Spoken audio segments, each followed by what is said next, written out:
Hello and welcome to my guide to Brayflox's Longstop. I'm playing the dungeon as a white mage here, but it's not just useful for healers, it's going to be pointers for everyone in this guide.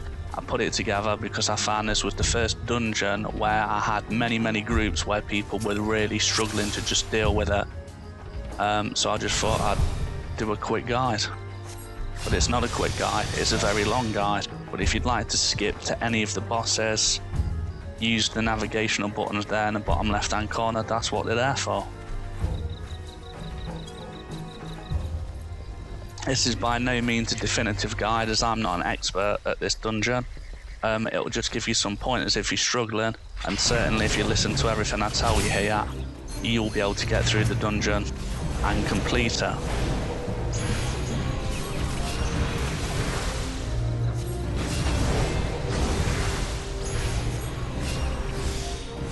First point is probably going to be a little bit of crowd control. Some people are going to say there are no group of mobs that you cannot take all as one with a decent healer.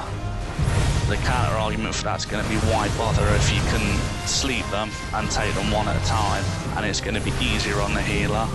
I've never come across a group where taking the mobs all at once has got them killed quicker than sleeping them and taking them one at a time.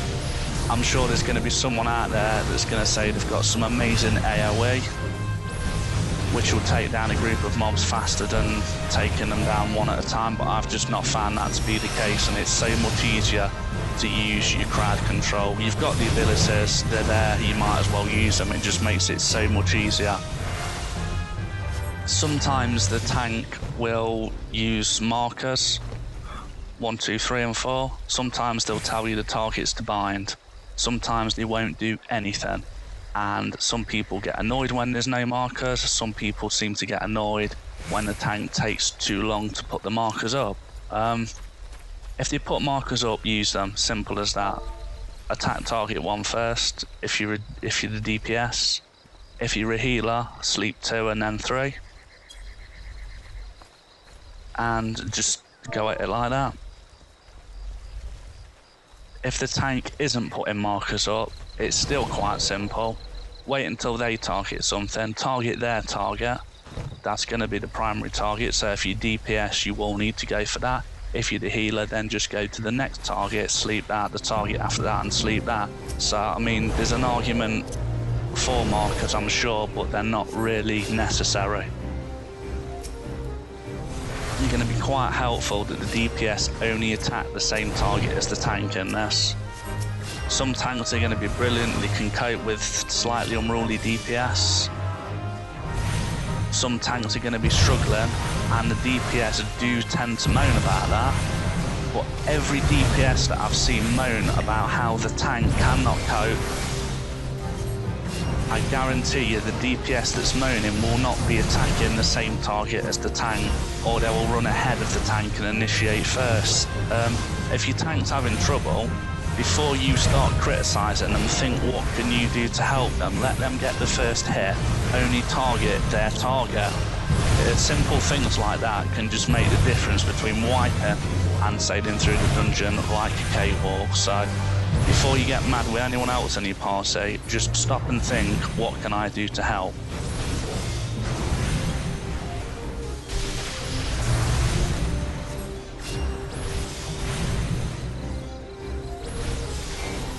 You bear those simple points in mind, it'll be quite simple. You're always going to come up against resistance though, people who don't want to use crowd control, they want to run up and attack everything, and they will say you should be able to heal everyone, blah blah blah. Just be polite with them, ask, you know, I would like to use crowd control if that's okay. Please don't attack the mobs that I've slept until you've downed the other mobs. Just be polite and persistent, and they will realise it's a better way to do things, and you're more likely to get through it successfully.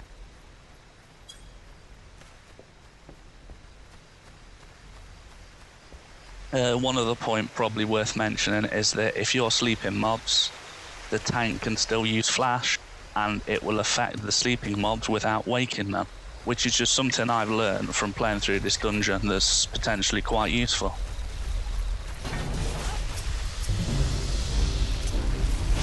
almost at the first boss here now, and there's not really anything more to say until the first boss, so you can watch all the mob fights if you want. You're more than welcome to. The footage is all there, or you can click the button and skip ahead to boss 1.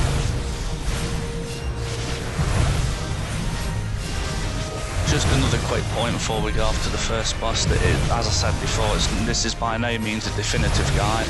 I'm obviously doing it from the point of a white mage, but you know, there's information in there for all the classes that'll get you through this. I'm by no means, as I said, an expert. It's not a definitive guide. This is just, I've had half a dozen successful runs where we've sailed through the dungeon without a problem, and I've had a few runs where it's been an absolute nightmare. Now, the only time you're going to get a group in your categorically won't be able to do it is if you're not putting out enough damage, if they are just woefully undergeared. And you can tell that first indication, the mobs will be taking a bit too long to down, and then when you hit a boss, you will know when you've done it a few times how long it takes the boss to go down. And if the group's damage is so low that you've got no hope of putting that boss down before the healers run out of mana, then you know it's a no-go. You are not going to get through it with that group. It's as simple as that. But that's only happened to me once, probably ever, and I must have run this dungeon about 20 odd times now.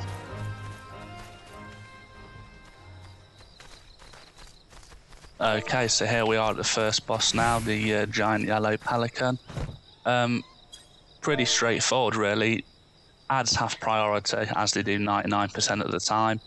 I wouldn't bother trying to sleep anything here when the mob waves come in. As long as the tank is taking all the damage, you shouldn't have too much of a hard time, to be honest with you. I think there might be a couple of poison effects here you have to watch out for. As soon as anyone gets poisoned, just cure it straight away. That's you're going to have a nightmare keeping up with the healer. Other than that, it's pretty straightforward. Nothing else really to say about it.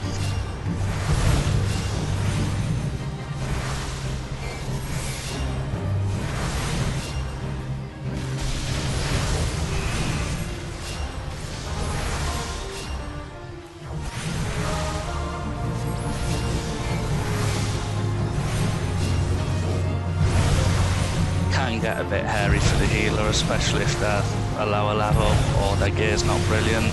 Like I say, the main points here are cure poison as soon as it's up. Unless the person with poison's almost dead, then you're going to want to heal, cure, heal.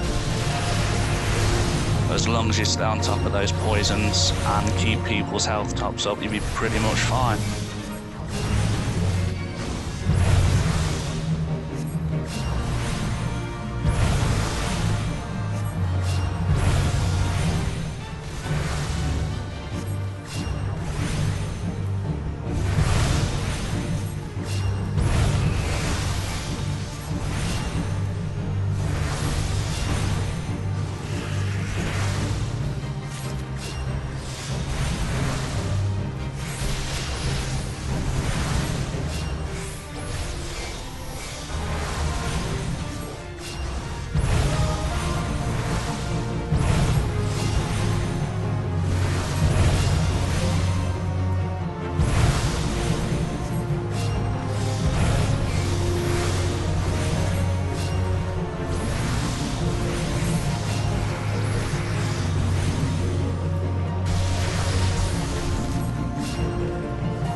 If you find the tank staying on the boss and the DPS are trying to deal with ads on their own, it might be worth just asking the tank to give ads priority as well, because it's just going to make your life easier healing one target rather than 3.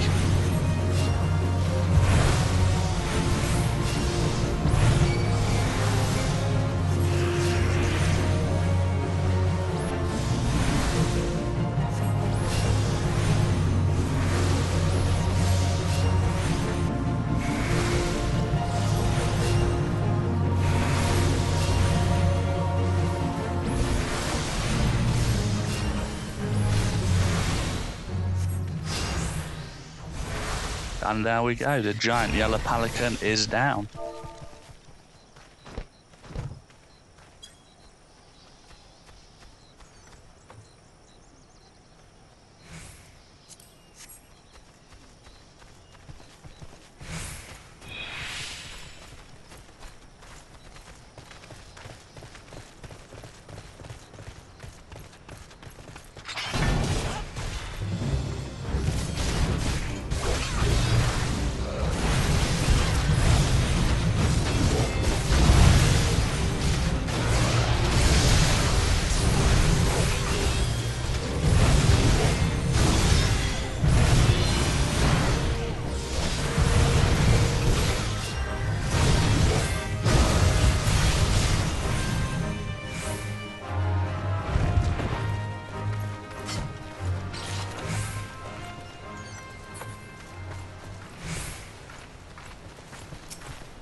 See there, I was marking targets to ignore before I was sleeping them. I had a macro that would mark the target to ignore and then sleep it, and I found that it didn't always work properly because of the way I had the macro set up, and sometimes it was annoying people if they were using markers and I was using markers as well. They sometimes got a little bit upset about it, so I just knocked that on the head.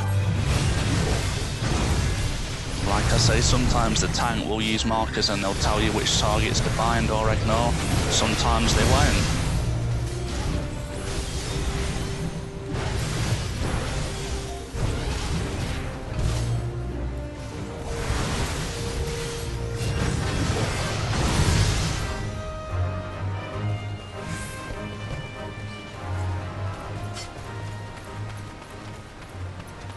Another little wave of mobs there. So the easiest way again is to just, whoever the tank wants to initiate, whether they indicate that with a mark or they just go and start attacking them, you just sleep the other mobs.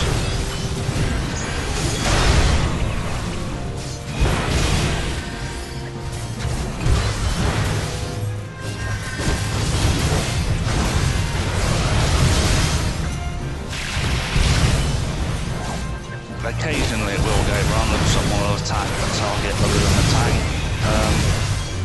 It may be quite useful to use some sort of pushback ability if you have that available to you, such as Fluid Aura. Just gets them back out of the way, then you can hit them with Sleep again. Similar, if you find you're coming under attack yourself as the healer, just push them back with Fluid Aura, and that's normally enough. But you've always got the option of sleeping them once you push them back and stun them as well.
You might notice I've always got the tank as a focus target. That's just because I use a macro that will heal the mouse over target if it's a healable target, and if there's no healable target under the mouse, it will heal my focus target.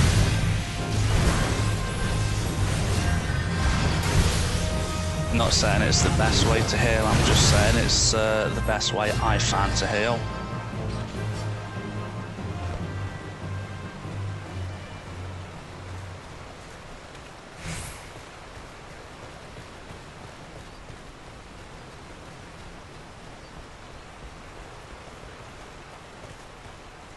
Right, for some reason when you go up here, this mob wave can be a little bit tricky.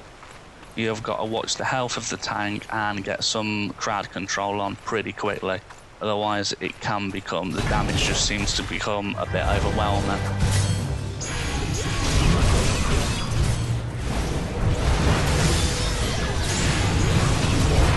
You let the tank run off up there before you're following and deal with things without you. By the time you get there, it'll almost be dead.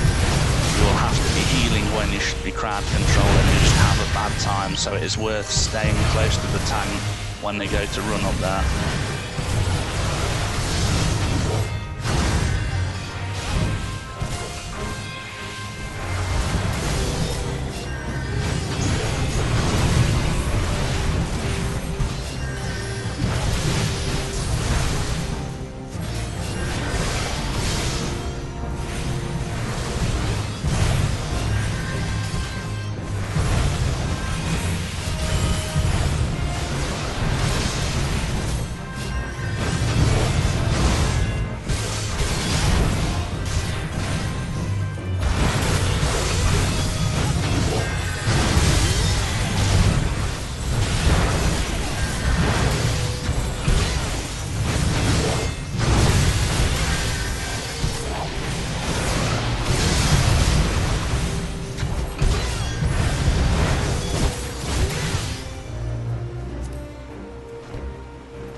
Here we are at the second boss, the Inferno Drake, which is by far the easiest boss in the dungeon, if not one of the easiest bosses in the game.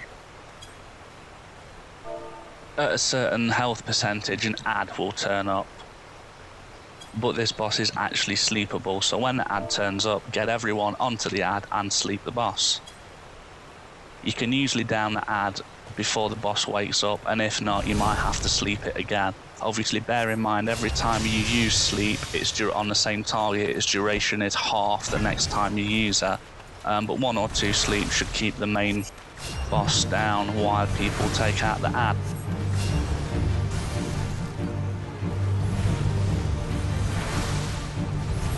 There's also another mechanic whereby Brayflox will turn up and it will try and help throw in bombs or something stupid, and then he'll chicken out and run away. And what this actually serves to do is to pull aggro off of the tank onto random party members. Brayflox will run around and he'll hide behind a random party member, and whoever he hides behind will then get aggro. So as long as you bear in mind that's going to happen and the tank knows it's going to happen, and they pull aggro straight back off that person, and as the healer you get ready to heal that person if needed, it's still pretty much a walk in the park. You shouldn't have any major problems doing it whatsoever.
And there we go, the boss is down.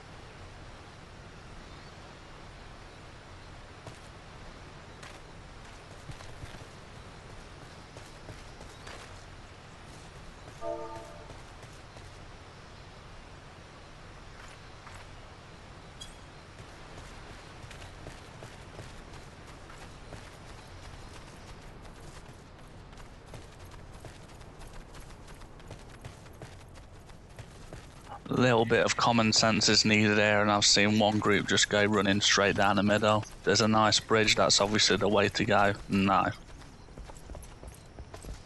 There's quite a lot of mobs laid out in this area. Quite a wide open flat expanse full of mobs.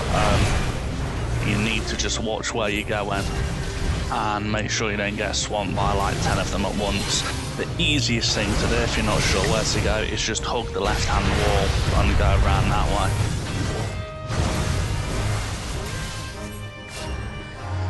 Also, just up ahead here, there's a couple of paths off to the left. And there's a couple of slightly harder than average mobs down there. I wouldn't call them mini bosses really. And a treasure coffer in each. They're both junk coffers, they only ever drop currency or potions. You never get any decent loot off them, so unless someone is desperate to go down there, it's the first run and they want to complete it, I would advise missing those out. They're not really worth it basically. Unless you want to do a full clear just for the hell of it, then obviously feel free to do that. Other than that, remember your crowd control, stick to the left hand side all the way down here to get to boss number 3.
And here we are at the third boss, Hellbender. Pretty straightforward. He will target random party members and spit poison at them. They need to step out of the poison as soon as possible, and you need to cure them as soon as possible. So as soon as you get targeted in this, move the hell out of the way. You get plenty of warning, you see a red arrow thing fly towards you, at which point you can start running. And also, he will put random party members into a bubble. And you have to attack the bubble to free them from the bubble, which causes damage to them over time. So if anyone gets bubbled, everyone get on that bubble, get them out of there as soon as possible. And if you get targeted, run away. Simple as that. Other than that, pretty straightforward. And as far as the healing's concerned, same as normal.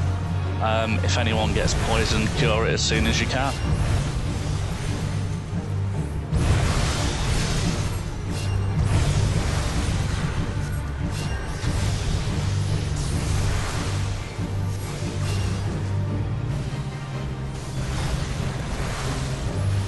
There you see someone just got targeted with poison. Moved out of the way pretty quick, which was good.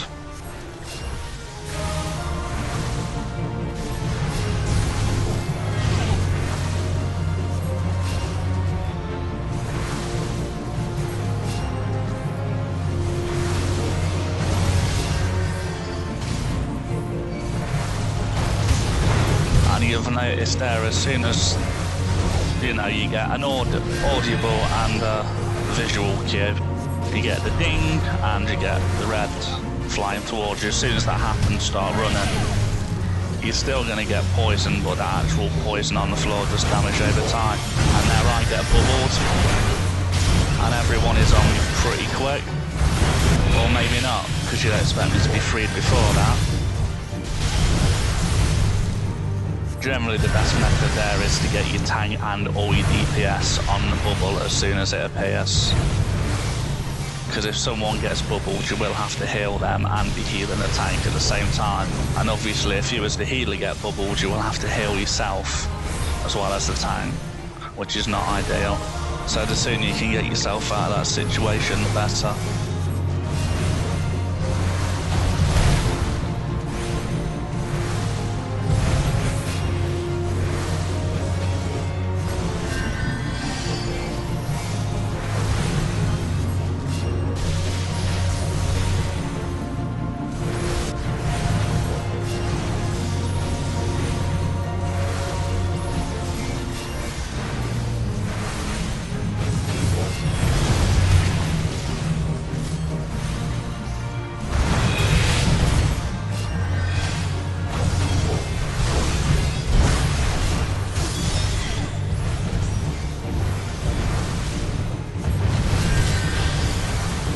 And when you actually down Hellbender, look what happens. ARR. But don't worry at this stage, the final boss comes for a visit, but doesn't use any special attacks. There are no mechanics, you just slap him about a bit until he gets bored and flies off.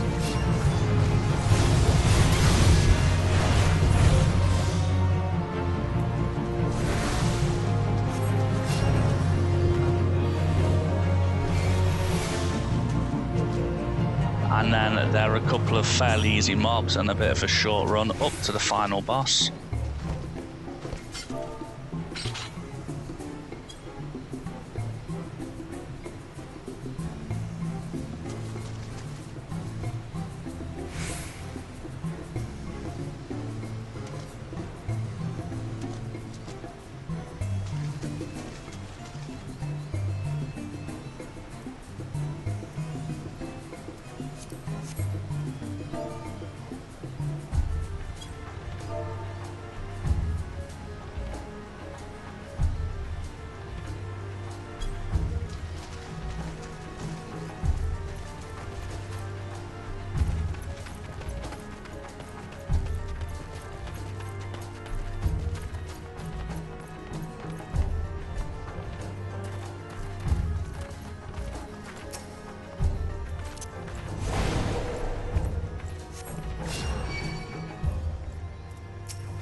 Okay, here we are at the final boss, and there are a few mechanics this final boss has that you have to pay attention to, otherwise you are just not going to get through him. One of the things that unfortunately some tanks seem to think they can ignore is he has a very strong frontal attack. An AoE frontal attack. It's very narrow and easily avoided, but if your tank doesn't avoid it, it's going to pretty much wipe them out in one hit, and it's going to make your job as a healer extremely difficult. So the tank needs to stay out of that. It needs to evade it every time. And it will also attack random party members with acid. Now this acid creates a massive puddle on the floor, which will poison anyone that steps in it. It deals them damage over time, and it actually heals them if he stands in it. Best strategy I found for this is for everyone to hug the wall as much as possible. Obviously if you're melee DPS, you've got to be near the boss.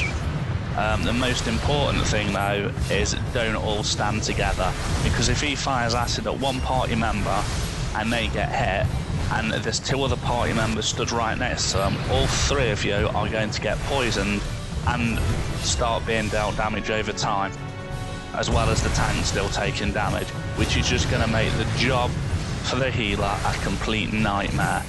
So bear in mind you will have to kite him out of the pools of acid, because whenever he stands in them they heal him. So you've got to be a bit smart about where the acid potentially could go. If you all stay round the edge as much as possible, you're going to end up with the acid round the edge only, and you can just walk round in a circle, which is by far the easiest and best method. There are some people that seem to think everybody standing behind him all the time is going to be the best method. It's not, because you end up too close together, like I say, and all three of the party members are going to get hit with acid at the same time. So stand far apart as possible, so only one person's going to get hit.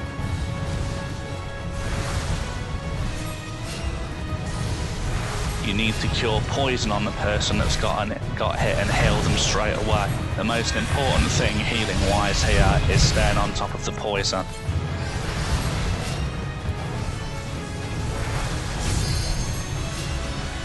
And don't kite him back through the acid pools, because as I say, they will actually heal him. And you can get yourself in a real mess here just by the placement of the acid pools. You find it incredibly difficult to kite him out of the acid pools and stay out of them yourself. They're the two things you've got to consider. So just get everyone to stay as near the edge as possible and kite him round in a circle is by far the easiest method. But also remember, don't stand too close together.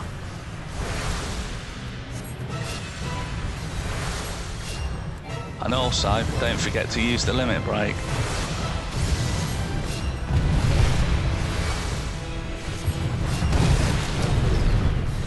And as soon as, oh, that's the other thing, as soon as you get hit by that acid, run.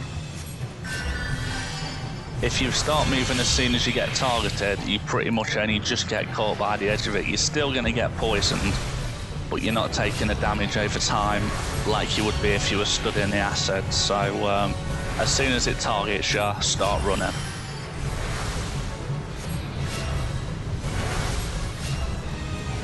and the acid pools do last a hell of a long time, so you have got to be careful. Anywhere any member of your party stands is potentially going to become an acid pool, so that's something you've got to carefully consider.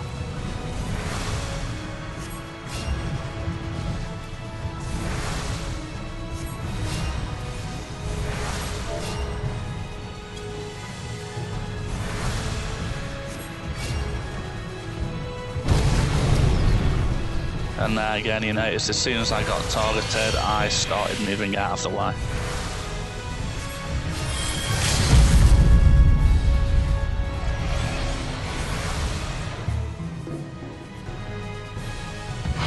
And boom, the beast is slain. And as long as you bear those points in mind, you should be able to get through okay. It's normal for the final boss to take a few attempts until you get used to the mechanic. So don't worry if you don't down it on your first go. It's perfectly normal.